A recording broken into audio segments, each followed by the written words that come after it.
मोदी सरकार ने केंद्रीय कर्मचारियों के लिए यूनिफाइड पेंशन स्कीम का बड़ा ऐलान कर दिया है। मोदी कैबिनेट ने यूपीएस यानी कि यूनिफाइड पेंशन स्कीम को मंजूरी दे दी है। 1 अप्रैल 2025 से यूनिफाइड पेंशन स्कीम लागू होगी। रिटायर्ड कर्मचारियों को भी यूपीएस का फायदा मिलेगा। 25 साल तक काम करने वालों को पूरी पेंशन दी जाएगी। खास बात यह है कि जो लोग 2004 से मार्च 2025 तक रिटायर हुए हैं उन्हें भी इस पेंशन स्कीम का लाभ मिलेगा। साथ ही उन्हें ब्याज के साथ एरियर भी मिलेगा। केंद्र सरकार ने कर्मचारियों के लिए यूपीएस का ऐलान कर दिया है। आज यूनिफाइड पेंशन स्कीम अप्रूव हुई है। ये स्कीम केंद्र सरकार के करीब 23 लाख कर्मचारी, करीब 23 लाख एम्प्लॉइज हैं, उनको इसका बेनिफिट मिलेगा।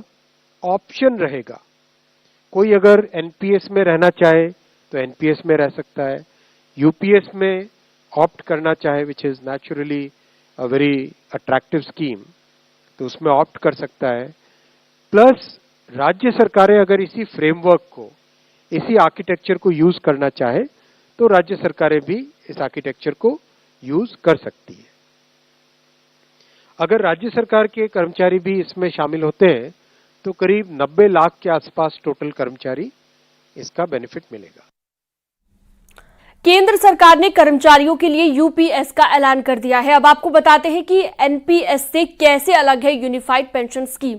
ओल्ड पेंशन स्कीम की तुलना करना कितना सही है इसके साथ, और आसान भाषा में समझिए कि यूनिफाइड पेंशन स्कीम क्या है। हाँ, पहले ओपीएस, फिर एनपीएस और अब ये यूपीएस यानी यूनिफाइड पेंशन स्कीम। अब आप सोच रहे होंगे कि आखिर ये यूनिफाइड पेंशन स्कीम जिसको सरकार ने मंजूरी दी है वो एनपीएस से कैसे अलग है और क्या सरकार ओल्ड पेंशन स्कीम की तरफ जा रही है। तो इसकी सफाई मैं आपको दे दूं कि सरकार ने जिस यूनिफाइड पेंशन स्कीम को मंजूरी दी है उसकी सबसे बड़ी खासियत यह है कि इसके तहत 50% आपकी बेसिक सैलरी का पेंशन मिलेगा। इस बात की गारंटी सरकार आपको दे रही है।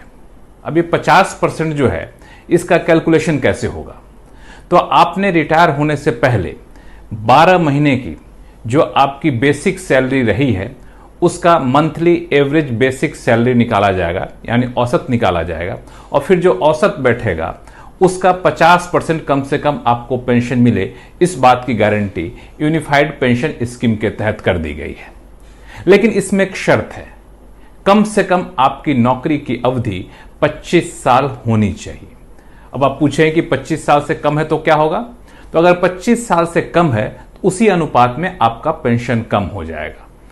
लेकिन सरकार ने इस बात का खास ख्याल रखा है कि 10 साल तक किसी ने नौकरी कर ली है तो कम से कम 10,000 रुपए मंथली पेंशन मिलता रहे, यह सुनिश्चित कर दिया गया है यूनिफाइड पेंशन स्कीम के तहत। इसमें एक खास बात यह है कि अगर आप ये सोच रहे हो कि सरकार क्या ओल्ड पेंशन स्कीम को अपना रही है, तो ऐसा नहीं है। ओल्ड पेंशन स्कीम से इस यूनिफाइड पेंशन स्कीम की तुलना ना करें, क्योंकि ओल्ड पेंशन स्कीम के तहत पूरा कंट्रीब्यूशन सरकार दे रही थी। एनपीएस के तहत सरकार और एम्प्लॉय दोनों कंट्रीब्यूशन दे रहा था। अब यूनिफाइड पेंशन स्कीम के तहत क्या है, सरकार ने अपना कंट्रीब्यूशन बढ़ा दिया है, लेकिन एम्प्लॉय का कंट्रीब्यूशन नहीं बढ़ा है। एम्प्लॉय का कंट्रीब्यूशन जो 10% होता था, हम आप जो कंट्रीब्यूट 10% सरकारी नौकरी वाले कर रहे थे वो 10% ही कंट्रीब्यूट करेंगे, लेकिन सरकार जो है अब 18.5% का कंट्रीब्यूशन देगी। तो ये यूनिफाइड पेंशन स्कीम की खासियत है।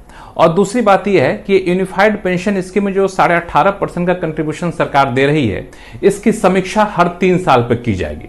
और समीक्षा करके ये देखा जाएगा कि क्या ये 18.5% जो है इसको बढ़ाने की जरूरत है, क्या घटाने पर तो सरकार विचार नहीं करेगी। लेकिन इस समीक्षा के दौरान किसी भी सूरत में एम्प्लॉय का कंट्रीब्यूशन यानी कर्मचारी के कंट्रीब्यूशन बढ़ाने में विचार नहीं किया जाएगा, या फिर कहें उसमें कोई छेड़छाड़ नहीं किया जाएगा। अब ये जो यूनिफाइड पेंशन स्कीम यानी यूपीएस है, ये अगले कारोबारी साल से लागू हो रही है, यानी 1 अप्रैल 2025 से। अब आप पूछेंगे कि जिन लोगों ने एनपीएस को चुन लिया है, नौकरी कर रहे हैं, उनका क्या, तो उनके लिए सरकार ने राहत दी है। आप बिल्कुल ठगा हुआ महसूस ना करें। अगर आप नौकरी कर रहे हैं, एनपीएस को चुन लिए हैं तो आप चाहें तो United pension scheme unified pension scheme यानी यूपीएस को आप यहां पे अपना सकते हैं। अब यूपीएस को अपनाने की कोई समय सीमा नहीं है। सरकार का मानना है कि 90% से ज्यादा लोगों के लिए यूपीएस फायदेमंद है, तो आप भी अपना तुलना कर लीजिए और चाहे तो जब चाहें आप यूपीएस में आ सकते हैं।